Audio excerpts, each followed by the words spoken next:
Chairman and coordinator of this function, Master of Ceremonies, ladies and gentlemen, I must first of all profusely apologize because I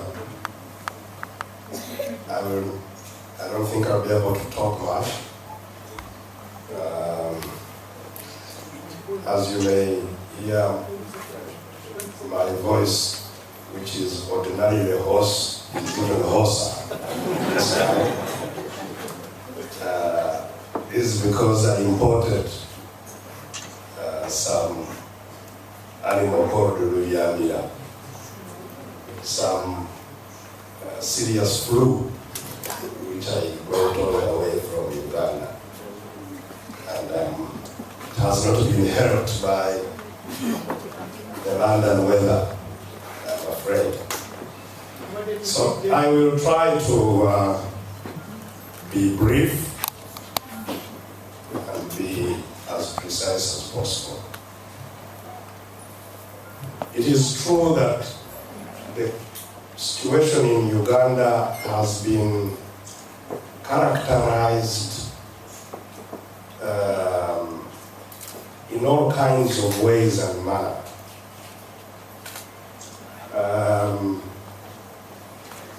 There are people who say indeed Museveni is the problem. There are people who say no, actually Besigye is the problem. There are many who say, as you know, for quite a long time they were saying even this Besigye Museveni thing is a bedroom thing.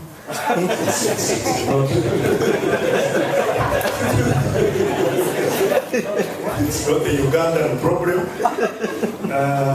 There has been a lot of characterization of what we are dealing with.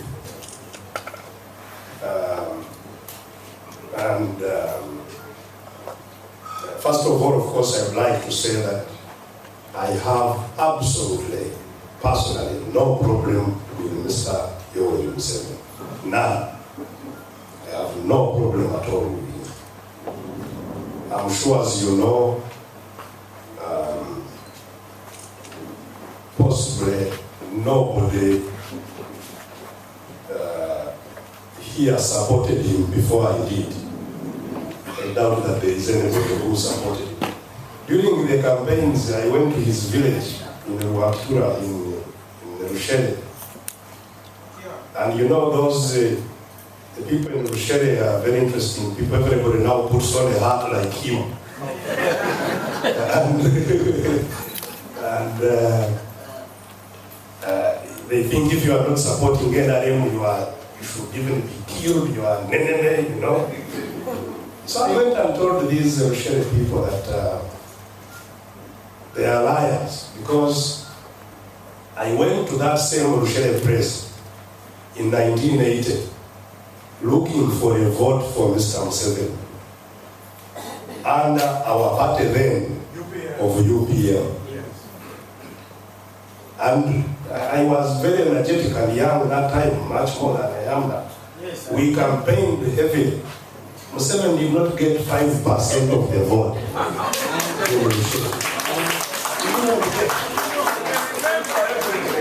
They did not want to see somebody called Museveni. He was trounced heavily by Sam Kutesa, this one who is in the courts for corruption. Now, so I asked them, if you liked Museveni, why didn't you support him then when we ourselves were supporting him? When Museveni went to the bush, we who had supported him became the target. And me, I did not know at all about the conspiracy of the bush. I was just campaigning, excited about the new platform. But as soon as Museveni went to the bush, we became the targets.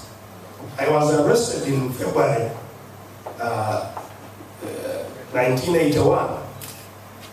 Many people I was meeting in jail have never been seen again. And I can list many of them.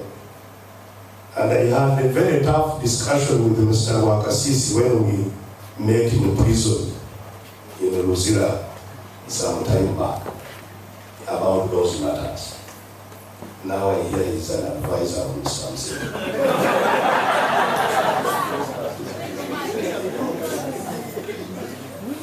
Me, it was the anger I got from prison that made me determine that this cannot go on.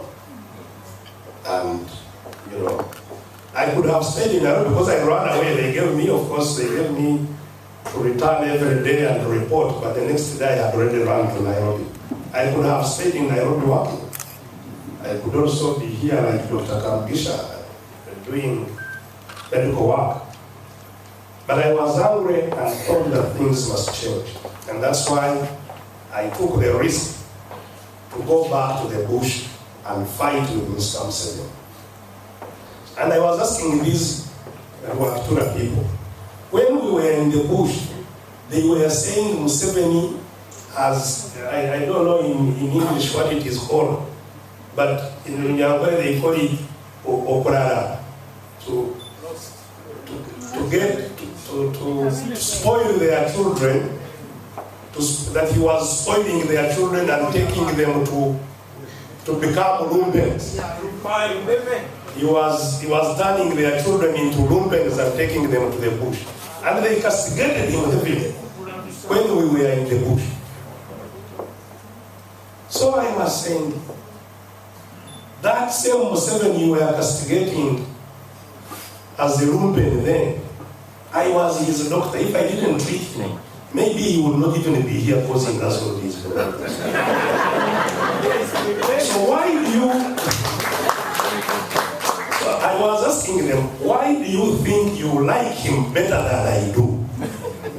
When he would have died in your hands, at that time when he was vulnerable, he does not need you now, he's very strong. When he needed you, you were not there for him. You are now clamoring around him because he has power, he has money, he can give you all these things. The people for acting. So, ladies and gentlemen, I think we need to focus on where the problem really lies.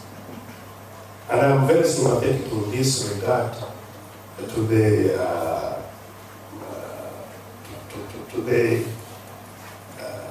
discussion of the Federal Alliance. No wonder we were in the same party. Just out a bit. I consider that there is one problem, and it's a very fundamental problem. If you open our Constitution, the very first article says all power belongs to the people. But we all know that the people do not have the power. That is where the problem resides. Our people are hostages and have been hostages all these years. Some were hostages even before the Wazungu came, by the way. Some became hostages when the Wazungu came and colonized us. What happened then is that the Bazungu came with gunpowder and told all the small rampaging spearmen and all other things, keep quiet. We have the power. And whoever was laying noise would fire a shot in the air and everybody would fall in order. So the power shifted from wherever it was to the gun of the colonial administration. The colonial, what is the colonial administration? The colonial administration, of course, had changed then. But the nature of the kingdom here, as you know, those of you who study political economy or whatever they call it, you know that this is what they call patrimonial rule. The rule of the patriarch. The rule of the patriarch is built on four main things. I'd like to suggest, the first and most important is fear.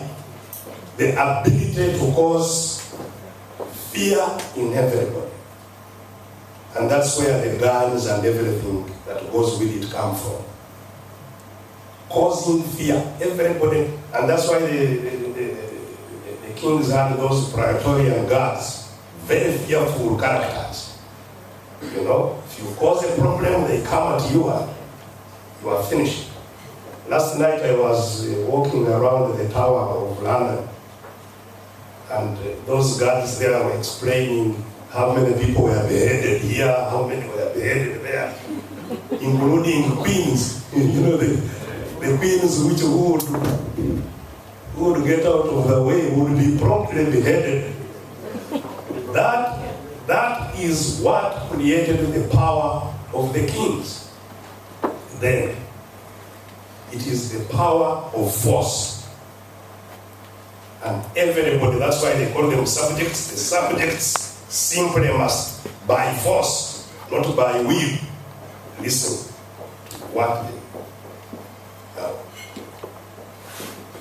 unless, I say that is the main form of the main object that is used to sustain patrimonial rule, but it's not the only one. The other things that are used to sustain patrimonial rule, wherever it is, the second thing, karibu bwana Rebecca.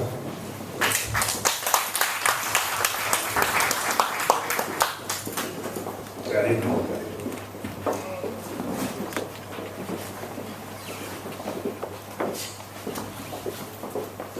You see all these things you are talking about. First of all, once the king has all the power, and everybody cannot raise his head, it means the king, this Praetorian king I'm talking about, not like the queen. The queen now has no problem, and I will explain the difference. The old kings, once he had all the power, it meant that all property belonged to him. All wealth was controlled by him. That's what it meant at the end of the day. And even in our own small villages, if a chief was passing and he saw a good cow in your compound, he would say, bring that to my house. And that would be God. Or even your wife. Since your wife is, whose wife is that? And you have to thank him for selecting, you know. So, the king would control all wealth and use that wealth to now dispense favors. He says, you are a good man, you know. You give that money, build him a house, and you clap. Then the others who were making noise, they also try, they see the strategy. Also, if I sing well, he may recognize me also. So they start singing. And if you sing well and become prominent, it's all that one. Give him something. And you get. So using the control of wealth to dispense favors, which is what we really call patronage, is the other form of control that the patriarchs used to maintain, the power, to take away power from the people. And so people are busy choosing each other, trying to gain favors of them, so that you can give them. Because you won't get anything unless they